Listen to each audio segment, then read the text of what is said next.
1 2 1 2 3. Let's start the streaming.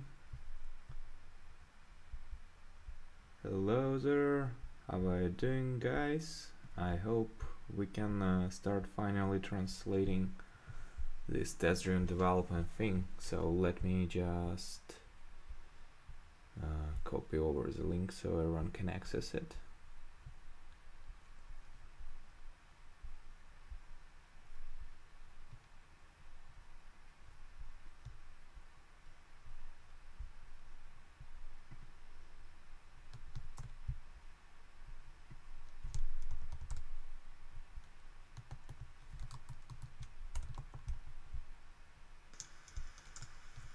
Okay, perfect.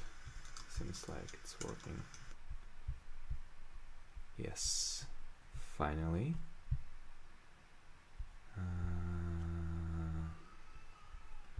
Let me start the translation.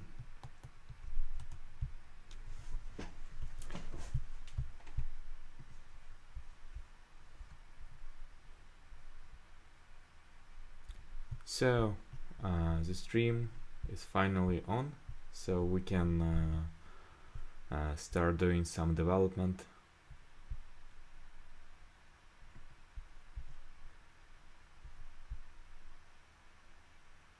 Okay, so let's hope everyone starts coming into this stream from another one that didn't work out. Sorry guys, it was a little bit of issues with OSB and YouTube planned events. Somehow I have to create a new stream, not use an existing one.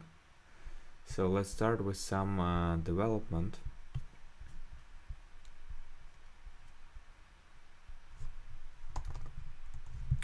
So let me just quickly check if everyone who was supposed to come is coming.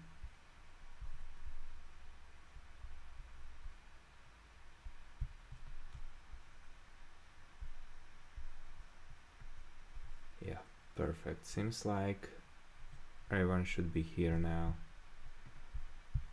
So guys, you can all use chat if you have some questions about the development on which I'm working on right now.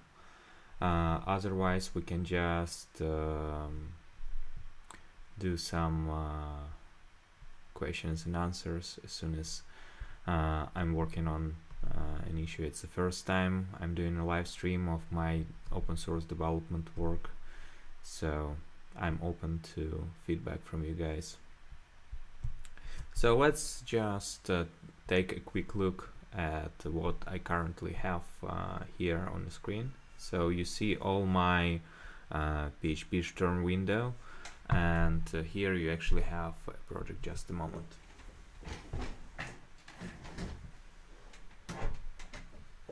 So in this PHP Storm window we actually see already a project I was working on for some time. It's a cache pre-warmer. You might ask, why don't you just use some bash script that reads site XML and just walks through the pages one by one?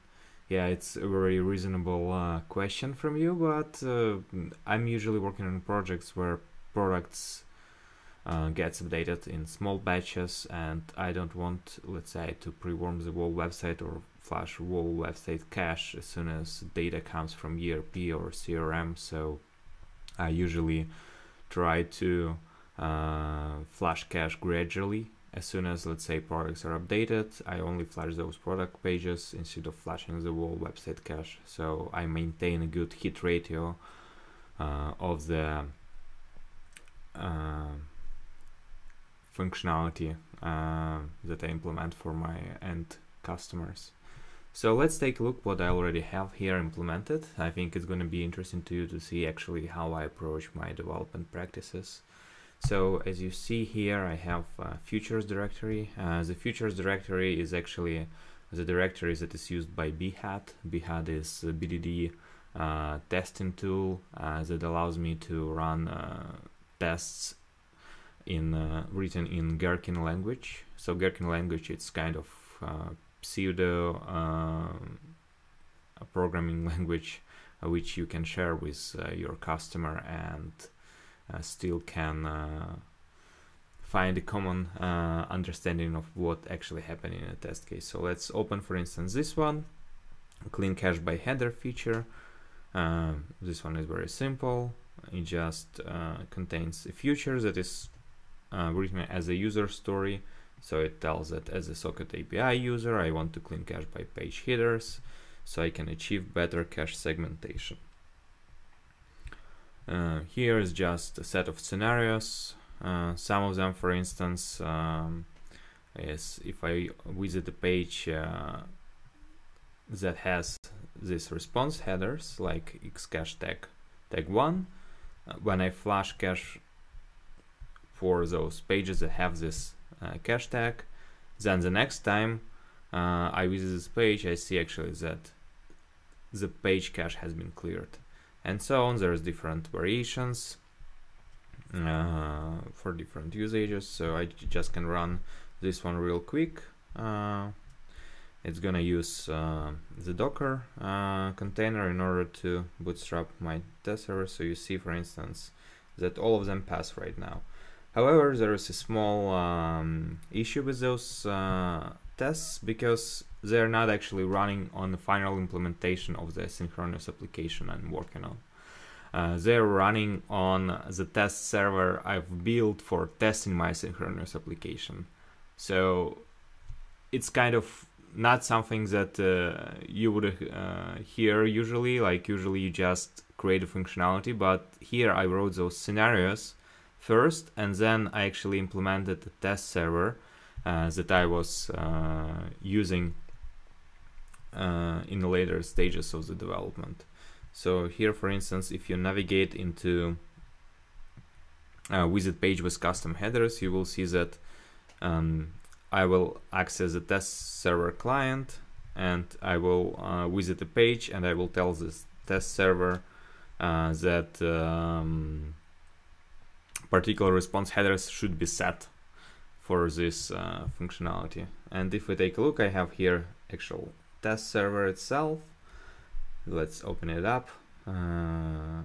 Here it is, I think. Where is it? Oh, I didn't look into this code base for a long time. Oh, it's probably in Bootstrap. Yeah, so here it is. It's test cached HTTP server. It handles request, and it has some different pieces of code in it. And the interesting thing, I didn't actually test this server through PHP unit. I actually was testing the server by writing bhat features, because I was planning to make sure that my test server behaves in a similar way as Varnish configuration would behave when I deploy it to production. So here it is. Here is also an example with flashing cache by URL. But what we are going to work today on is actually related to fixing the React HTTP client, because as you see, it's right now doesn't contain all the methods, and also fixing the fake HTTP client. So fake HTTP client is something that I use for testing other components of the implementation. So let's go here. Let's go into my test directory first of all. I already was writing something over there before for this fake HTTP client, but as you see, I still have one red test. So if I run it, yeah, it will tell me that it actually fails. So here I go. Oh, it's strange, it actually opens this one on a different screen. So how can I assign this one? Let's say to display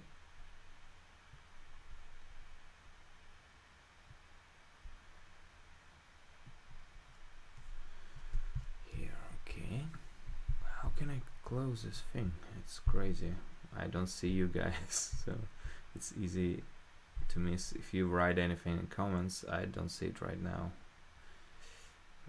Okay.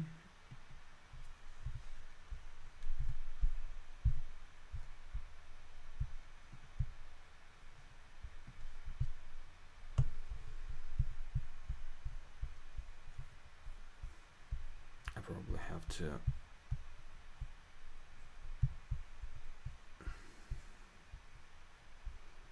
change a little bit the window settings. Sorry, so here it is. I have to probably move this one here. Yeah, it seems like gonna make the trick happen. Yeah, and then I probably can access this one. Yeah, finally I can do it, and I can finally close it. Okay, I don't see any comments so far from you guys, so I hope everything is clear. I see only 5 people watching at the moment, but it's good for the first stream, so interesting to see what's gonna happen in the next one. So let's see. Here we have the functionalities that I wanted to add to this client. The fake client, it's to have a possibility to specify base URL, because if you take a look at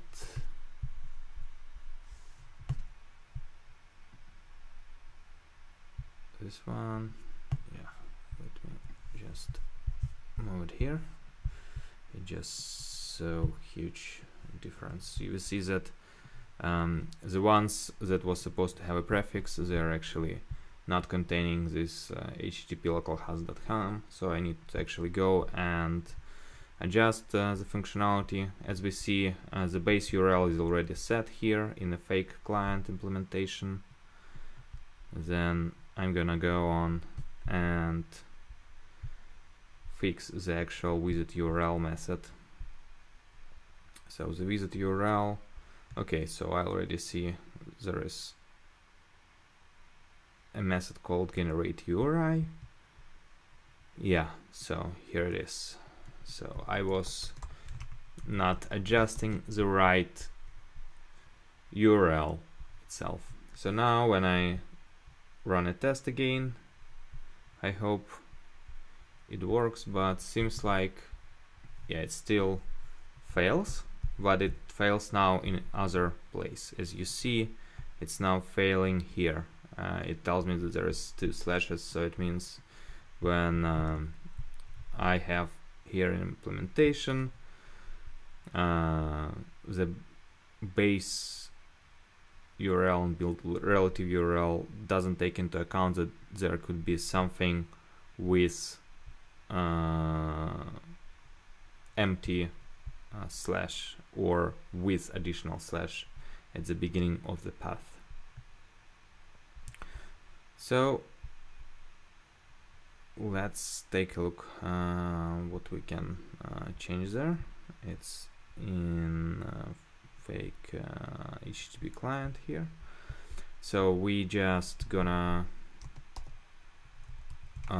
do a left trim, because this is gonna remove a slash from the beginning, and we just gonna also do a right trim in a base URL of the same slash, and here in between them we're just gonna pass a slash like this. So now I think my test is gonna pass. Yeah, so now this test is green, and it looks like everything is working pretty well.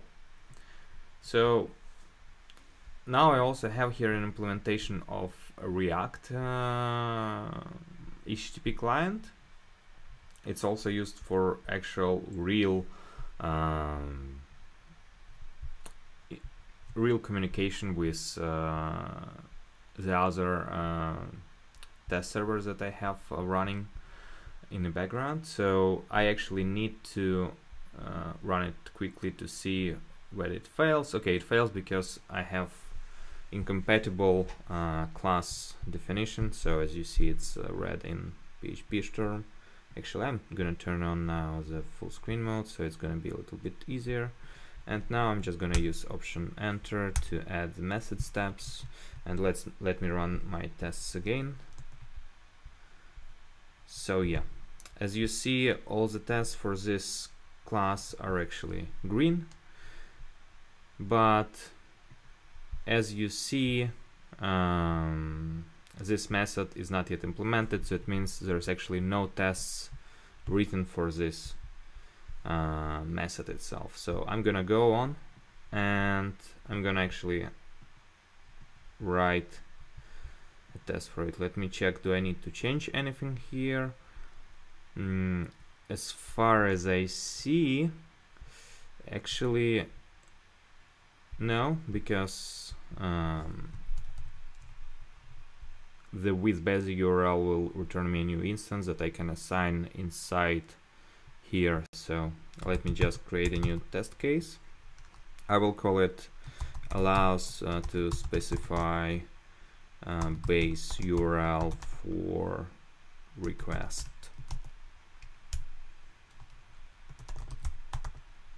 So I will use this client with base URL. So let's say I will specify the base URL of my test server. I don't see where it is. Actually, I have a method here, I think. Yeah, I have a method create URL. What it does, it actually does something like this. So probably to specify a base URL, I just need to specify an empty value for a path. So let me go back to my test case here. So here I will say that the base URL is going to be create URL with empty path, right? So it will be my new instance of the client. Then what I'm gonna do, I'm gonna just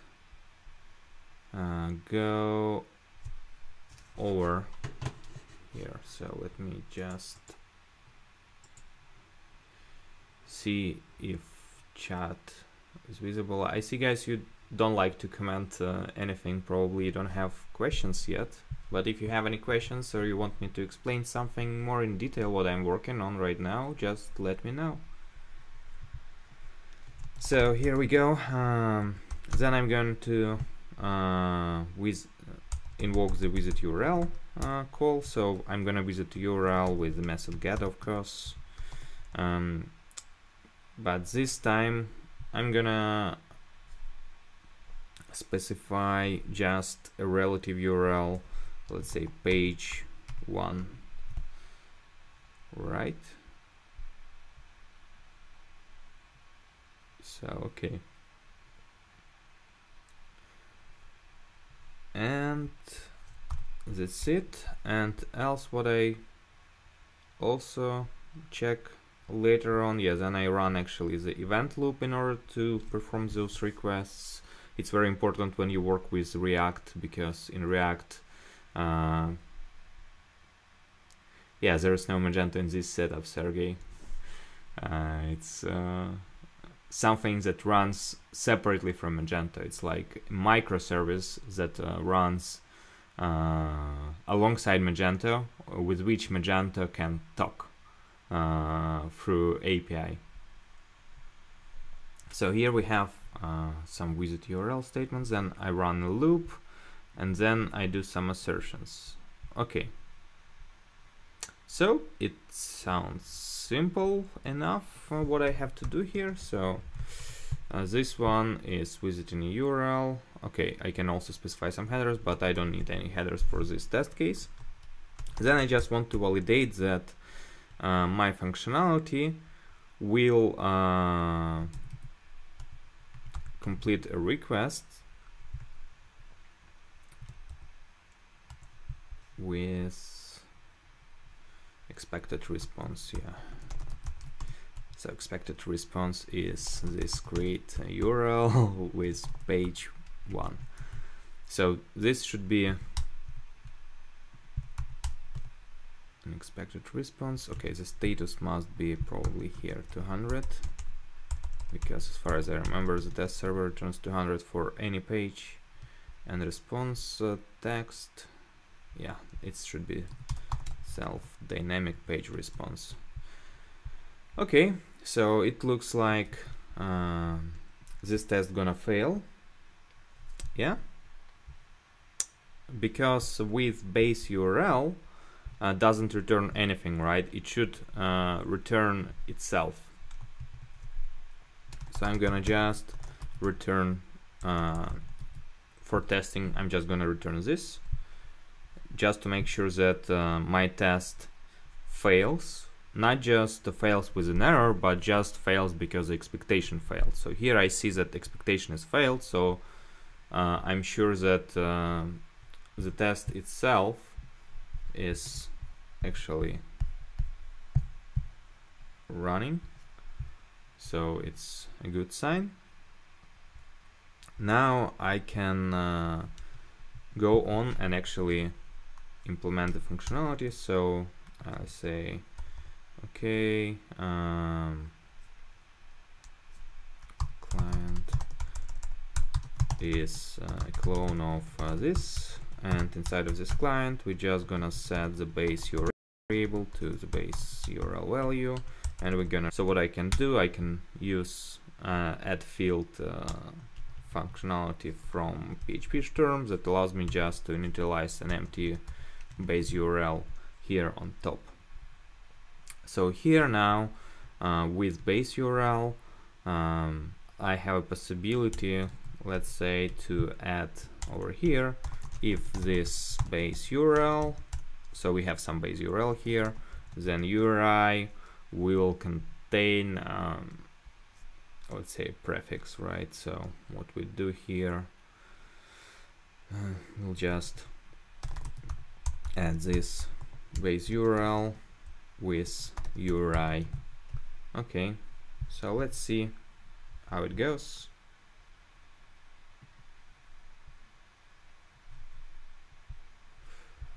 So far I don't see any of the requests actually finishing. I don't know why the window is jumping, it looks strange. Probably I have to go out of this view.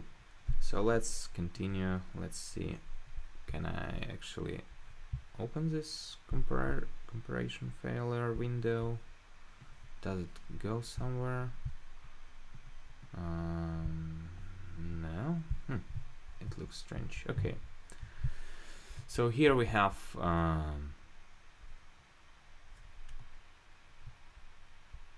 failing test, and yeah, the test is still failing. Oh yeah, it's failing because I forgot the most important part.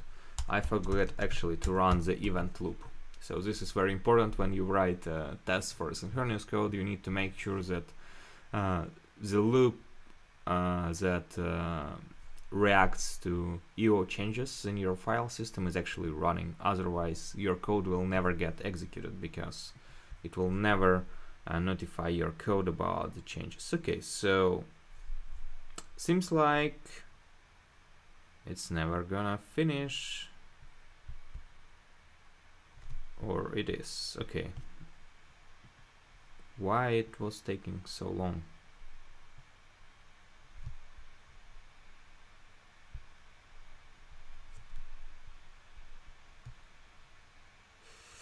Oh, I know.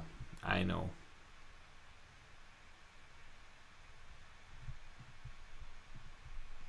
I see. So this wait for request method that I have, it actually tells for the event loop to actually finish execution, and it just stops after 10 seconds. So I have to fix my test. You see everything is green, so my test case is working. So now actually I can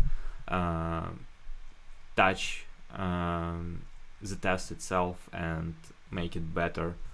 So let's go on here and just call a new method with it URL relative, let's say. Then we can actually put here this create URL. but this one is not gonna use this create URL method call.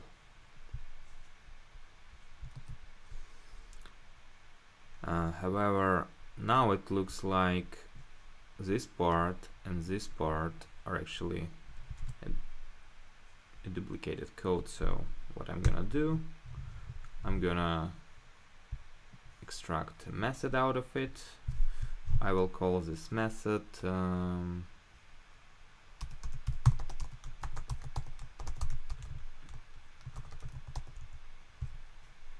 yes, please replace. Yes, replace all of them. Okay, so now I can actually go here and use visit URL relative. So here we go. Now I can just go on and run my test suite again, and now you see that test runs much more faster because the URL it expects to receive response on is actually it. However, there is some more stuff to it, right? So we have to add something else.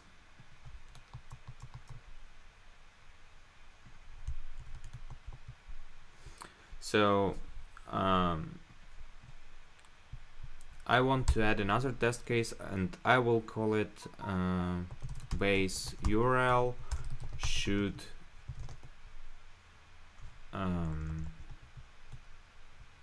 be possible to use even with leading slash in relative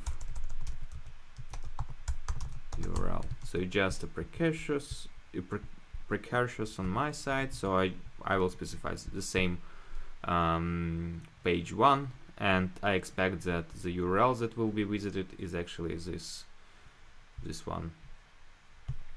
So let's run a test. Let's see. Okay, it fails, and it fails because the visited URL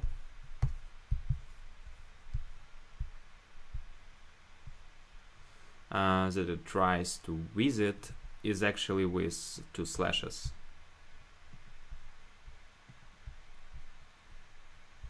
So I'm just gonna do one thing. I'm just gonna right trim a slash here, and let's run a test again. Okay, the test is actually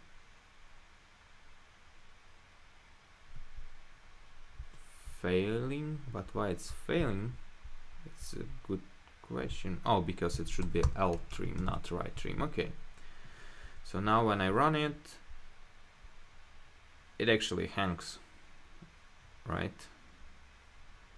It hangs for 10 seconds because our observer again have an issue.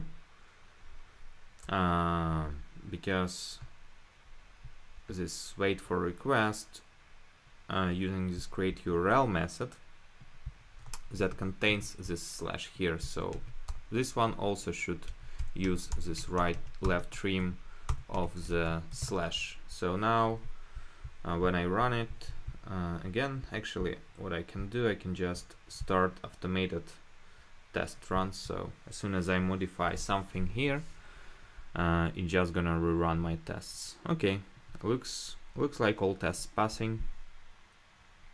Let's go on and create another test case. Another test case is gonna be that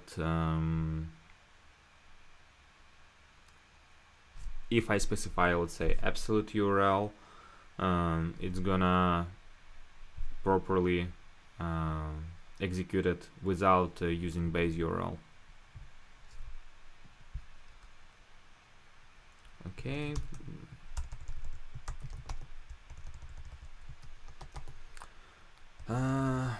Let's call it visits absolute URL properly, even if base URL is set. Okay, looks like descriptive test case name. Again, we're gonna do this thing here, and here we're gonna call visit URL, not relative but an absolute one. get, and then I'm gonna specify actually I'm gonna specify this create URL, we call it page 2, and also empty headers list. Then I'm gonna do loop run, and then I'm gonna assert that this page 2 request has been completed, and it returned actually dynamic page response. So let me change here to page 2, and now let me rerun my test suite, and we see it actually runs for a long time, and I expect it's gonna fail because I already know that that functionality shouldn't work, otherwise I wouldn't write test for it.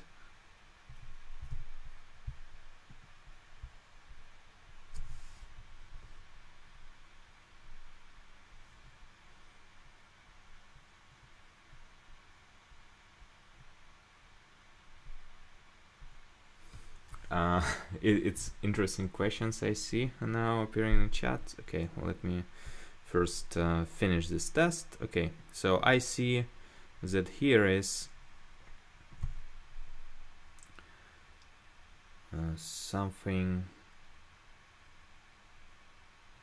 Yeah, so I wanted actually to fix the client. So as we know here, for instance, we just do a check with base URL, and we don't check if URL starts with anything indicating an absolute path. So what we have to do here, we have to take a look here as URI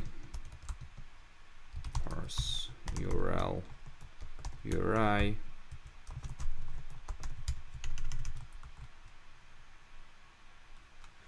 if let's say set URI domain, right? Or it's host. No, it's host. Then we only do this replacement. Otherwise, it doesn't make sense, right? Okay, so now everything is actually. Oh, okay, so I did the other way around. So if it's set host, it shouldn't do anything. Parse URL expects to be a string array given. What? How it could be an array?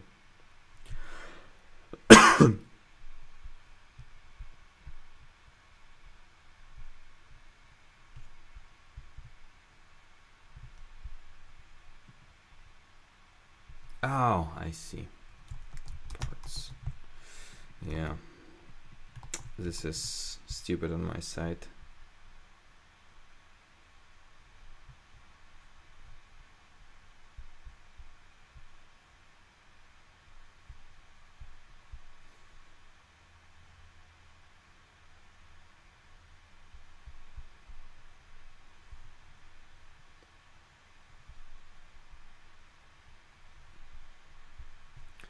Okay, and here we see that actually now everything is broken and nothing is working. Okay, so I completely broken this functionality. So let's open it up. Where is it? Here. Okay, so here we have is set. Probably it should be not empty, so we should make sure that something is working correctly. Yeah, let's terminate this one and run them again.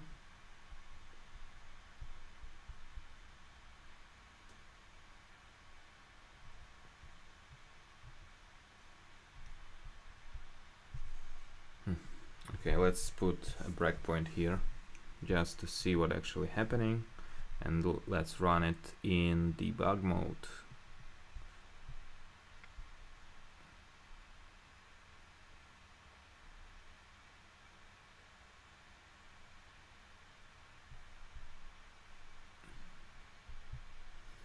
What? It even didn't go there. Okay. let's restart. Okay, here we go. Then let's go one step further.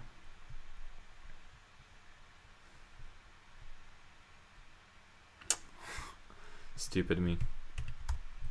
This time it's actually, we expect if this one is empty, we don't execute anything else. Okay, then we go on, then everything should be working well. Yeah, okay, let's continue. And here, let's see, did it all pass? Yeah, all of them pass and all of them working. So now actually I can go on and answer your questions. So let me stop this debugger. Yeah, it's a little bit, I made it bigger in my screen, so it's a little bit for me harder to read the output. Okay, so all tests pass.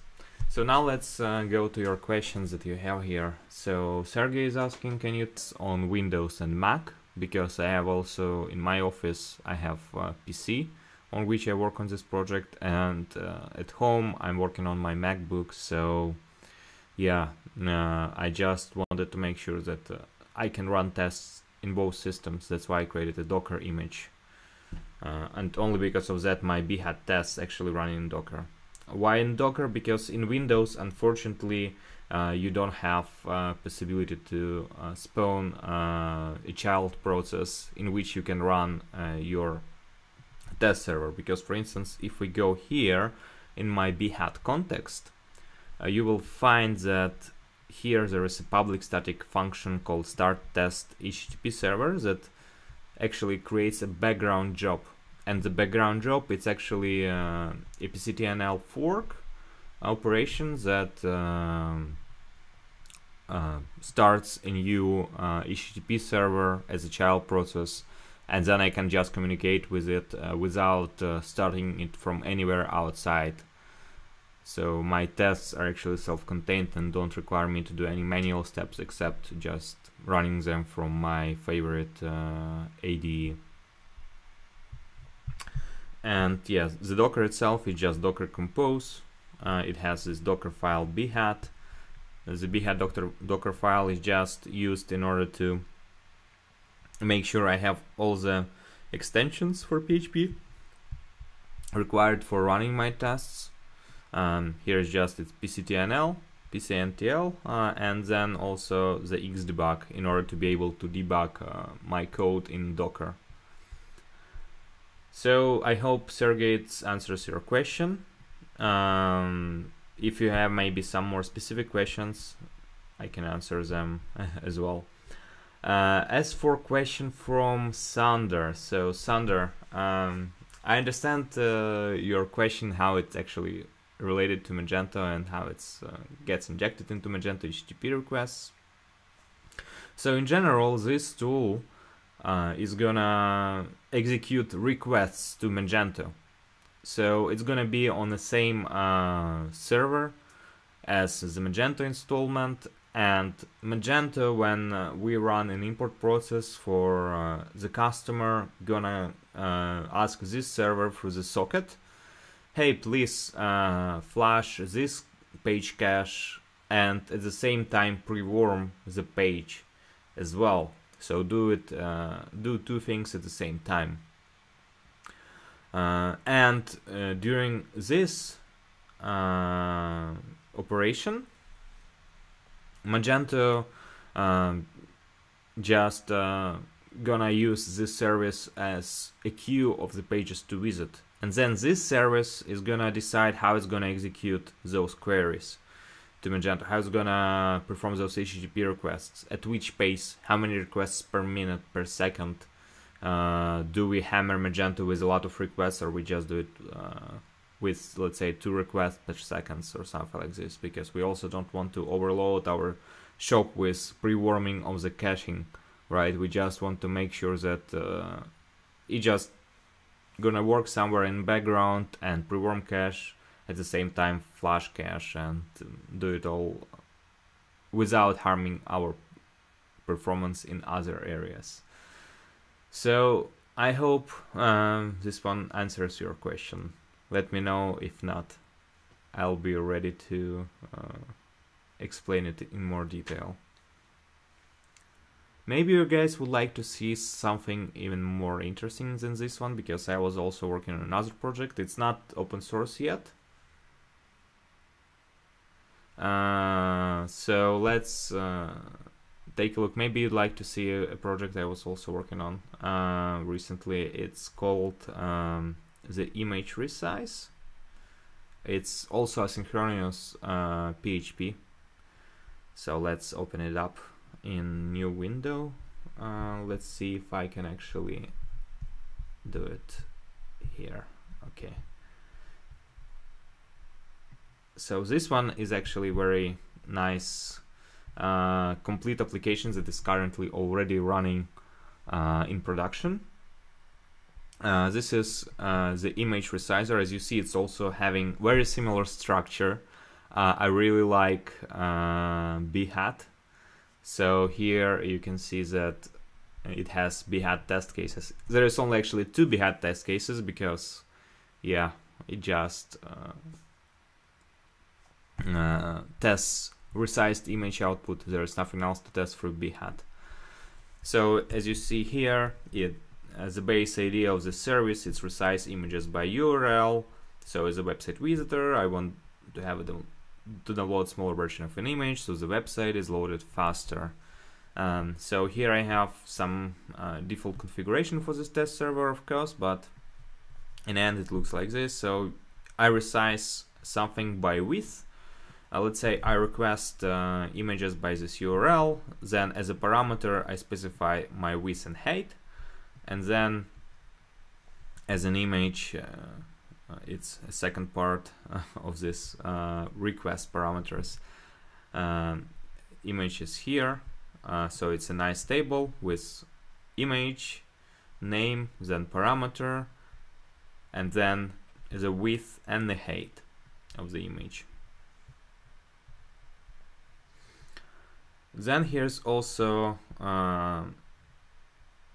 another test case where I specify both width and height. And first place I was just specifying width, so it just basic features it supports and tested through the Behat.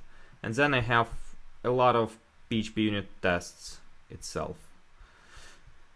So let me just show you actually how my PHP unit tests are running. So as you see, there's plenty of them.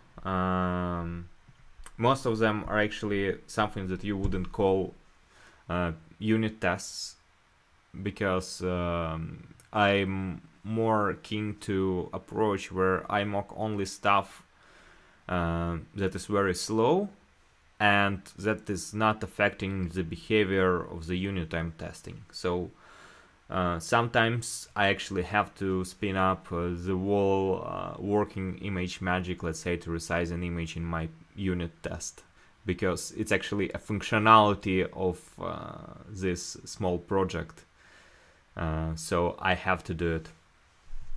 Then let's take a look here at the structure of the application itself. As you see, there is a bunch of interfaces and there's a bunch of concrete implementation. I also working right now for this project. I'm working on Rust based image resize API in order to offload stuff that's happening in ImageMagick, because ImageMagick still has some limitations, because you have to actually start every time a new child process in order to start ImageMagick resize. So it's a little bit not as efficient as it could be.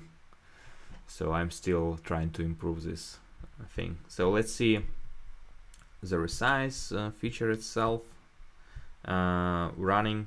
You see there's a lot of Behat tests for different size variations, and then I put the expectations over there. And I can, for instance, just show you how the stuff is actually getting run. So here's in future context, I have a start server static function that actually does some copy of the data from test directory. So I have here in tests, I have folder fixture where I have images.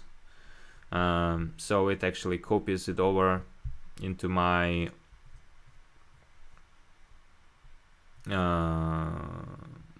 temporary directory. Then I just specify this directory here, and what I can actually just do, I can just put here sleep for, let's say, 20,000 seconds, and let's just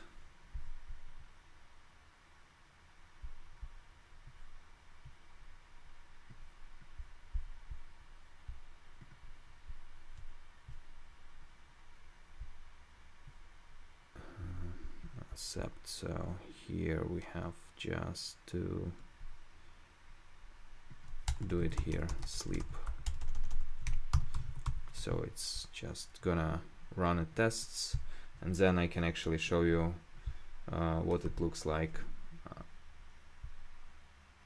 from the perspective of the URL. So the test server itself is available on the port 8088. It's how I started.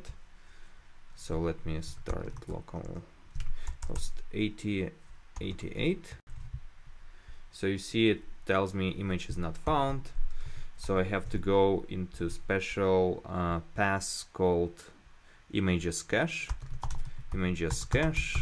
and then I have to specify the width and height. So let's say 500 by 300, and then I have to specify the image, and image, let's say it's gonna be landscape GPG, right?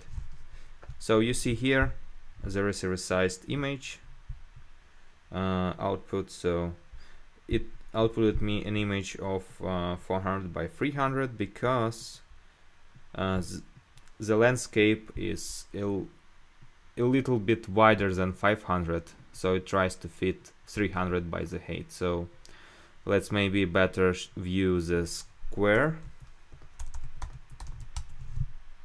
GPG. Yeah, here it is. So here is a square image. Yeah, it looks also very interesting because 500 it cannot scale it this way because there is a limit on the height. So let's just do it 300, or let's say 100 by 100. Yeah, so here is the image. So this is the basic functionality of this small asynchronous application. At the moment it runs in production of one of the customers. It's using proxy path of Nginx configuration. So when the image is not found at the requested path, then this application starts to process HTTP request and actually resize an image. So Sander asks, why did I go for Rust? So I go for Rust for a very simple reason. First of all, because it's right now a very nice functional programming language for system programming. So the applications in Rust are compiled in the same way as C programs. So they compile to the binary that can be run on a server, and yeah, it already tells everything, because when you can compile your application into a binary, your application is going to run much more faster, and you have much more bigger options for optimization.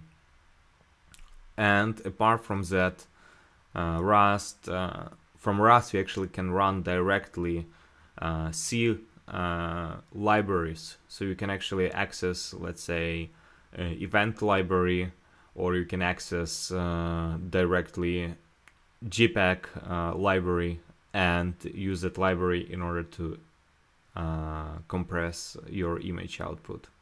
Hope, Sander, it answered your question.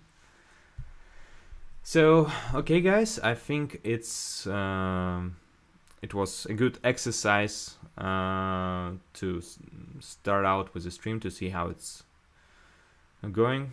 So I hope you guys enjoyed this short stream as well. Unfortunately, I was planning to make it longer, but because I had issues with actually starting the stream, so I had to play around with YouTube configuration, so sorry for that. But in general, I hope you enjoy it, and the next time we're gonna dive deep into this cache prewarmer implementation. We're gonna work on actual parsing of the socket structures that are actually coming into connection. So we're gonna parse the JSON data and decide where to execute the commands.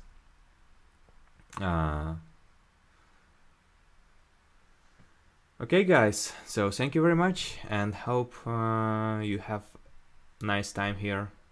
Bye bye.